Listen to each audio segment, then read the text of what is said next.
Eala's into the round of 32 at Dubai. World number 40 versus a top 10 player is on deck. Filipino fans are going absolutely wild. But here's the thing nobody's talking about. This win came with an asterisk, and Alex knows it. When your opponent retires mid-match, you take the W. But you don't feel like you earned it the same way. So, what actually happened on that court? And why is her next match against Jasmine Paolini about to be the biggest test of her career? Let me break down everything you need to know. Alright, so Eala just advanced to the round of 32 at the Dubai Tennis Championships. And while the win is in the books, it's not exactly how she would have wanted it. Her opponent, American Hailey Baptiste, had to retire during the second set due to an abdominal injury. Now, before we dive into what happened on court, let me just say, you never want to see a player go down like that. Baptiste was fighting, she was competitive, and then, boom, the injury hits. That's brutal. But let's talk about what we saw from Alex before that happened, because there's actually a lot to unpack here. So here's the setup. Alex walks into this match-ranked world number 40. That's her career high, by the way, which is absolutely insane for a 20-year-old Filipino who's been grinding on the tour. Baptiste comes in as the underdog on paper. But listen, this is tennis. Rankings on paper mean nothing if you can't back it up on court. And the first set? That was all about Alex proving she deserves that ranking. 6-4 in the first set. Clean, controlled, efficient. But let me tell you, it wasn't a blowout. This wasn't one of those matches where she just steamrolled through and never looked back. Nah, Baptiste was making her work for it. You could see Alex had to stay focused, had to execute her game plan, and couldn't afford to switch off for even a second. And that's exactly what you want to see from a player at her stage, right? She's not relying on talent alone anymore. She's thinking, she's adjusting, she's being professional about it. Now, what I loved about that first set was Alex's composure. She's playing in Dubai, which is basically a second home for Filipino tennis fans. The crowd was packed with Filipinos cheering her on. You could hear it through the broadcast, just this energy in the stadium. And that can be a double-edged sword, you know? On one hand, it's amazing. The support, the love, the energy, it lifts you up. But on the other hand, there's pressure. You don't want to let them down. You don't want to disappoint the people who traveled, who bought tickets, who are screaming your name. And Alex handled that beautifully. She fed off the energy without letting it overwhelm her. Let's talk about her game for a second, because this is where it gets interesting. Alex has always had this powerful baseline game, right? She can hit winners from anywhere on the court when she's locked in. But what we're seeing now, what's really elevating her game to that top 40 level, is her consistency. She's not just going for big shots all the time. She's mixing it up. She's constructing points. She's being smart. And against Baptiste in that first set, you could see it. She'd hit a heavy forehand cross-court, push her opponent back, then slice a backhand down the line to open up the court. That's high IQ tennis, and it's exactly what she needs to be doing if she wants to keep climbing the rankings. 6-4. First set, Alex? The crowd goes wild.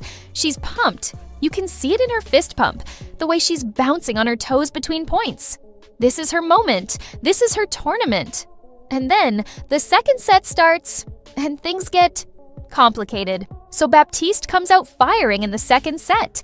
She's not going away quietly, which, honestly, you gotta respect. She pushes Alex in the opening game. Multiple deuces. Back and forth, Alex is defending, Baptiste is attacking, and the tension is building. And then, Baptiste grabs the first game. 1-love in the second set.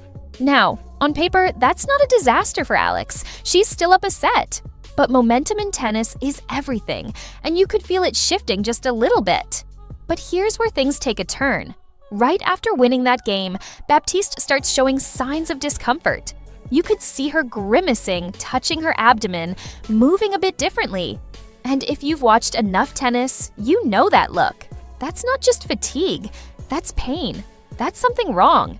And sure enough, she goes to her chair, talks to the physio, and then makes the call to retire. Now look, I don't care what anyone says. Retiring from a match is never an easy decision. You're competitive. You want to finish what you started. But when your body's screaming at you, when pushing through could mean a serious injury that keeps you out for months, you gotta be smart. And Baptiste made the smart call. Abdominal injuries are no joke. You need your core for literally everything in tennis: serving, hitting ground strokes, moving side to side. If that's compromised, you're just hurting yourself by staying out there. But let's talk about Alex's reaction, because this is what separates the good players from the great ones. She didn't celebrate. She didn't pump her fist. She walked up to the net, shook Baptiste's hand, and you could see the concern on her face. And then afterwards, in her interview, she said, quote, "I really hope Hailey is okay and will bounce back soon." That's class. That's sportsmanship. That's a champion mentality right there. She knows this isn't the way you want to win. She knows Baptiste was fighting, and she's genuinely hoping her opponent recovers quickly. That's the kind of character you love to see. Now, let's be real for a second. A win is a win. It goes in the record books the same way whether you win 6-love, or your opponent retires in the second set. Alex advances to the round of 32. She gets the ranking points. She moves forward in the tournament. But I guarantee you, she's not feeling completely satisfied with how this one ended. Every competitor wants to earn it, you know? They want to close it out themselves, shake hands at the net, knowing they left everything out there.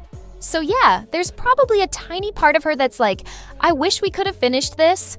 But at the same time, she's a professional. She takes the win and moves on. And speaking of moving on, let's talk about what's next, because this is where things get spicy. Eala, world number 40, is about to face Jasmine Paolini, world number 8, and the 6th seed in this tournament. If you don't know Paolini, let me fill you in real quick. She's Italian, she's been on fire lately, and she's one of those players who just doesn't give you anything for free. She grinds, she defends, she makes you hit 5, 6, 7 extra balls to win a point. And if you're not sharp, if you're not locked in, she'll run you off the court. This match is expected to happen on Tuesday, although the schedule's not finalized yet.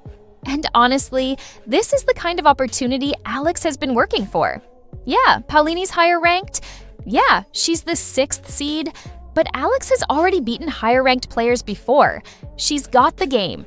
She's got the weapons. The question is, can she bring it against one of the best in the world on the big stage? Here's the thing about playing a top 10 player like Paolini. You can't afford to be passive. You can't just sit back and hope she makes mistakes, because she won't. You have to take the initiative.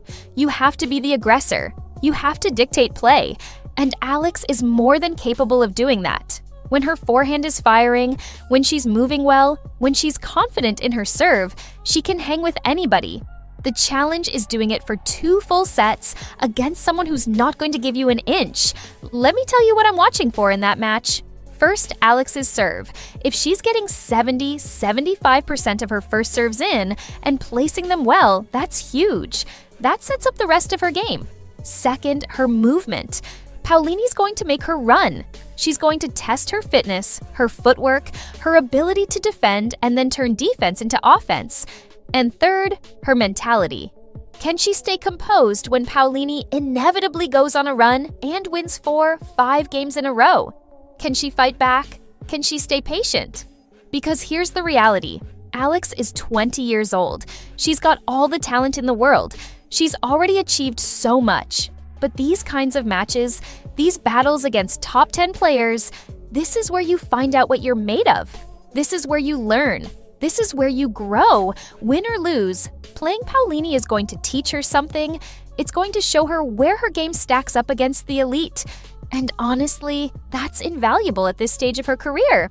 Now, let's zoom out for a second and talk about the bigger picture. Eala is not just a tennis player. She's a symbol. She's an inspiration for an entire country. The Philippines isn't exactly known as a tennis powerhouse, right? But here's Alex, breaking barriers, hitting career-high rankings, competing on the biggest stages. And every time she steps on court, she's carrying the hopes and dreams of millions of people back home. That's pressure, but she's handling it like a veteran. And you could see it in Dubai. The Filipino fans showing up, waving flags, chanting her name. That's not just support, that's belief. They believe in her. They see her not just as a player, but as someone who represents possibility. Someone who shows that you don't have to be from Europe or North America to make it at the highest level of tennis. You can be from Manila. You can be from Southeast Asia. You can have a different path and still reach the top.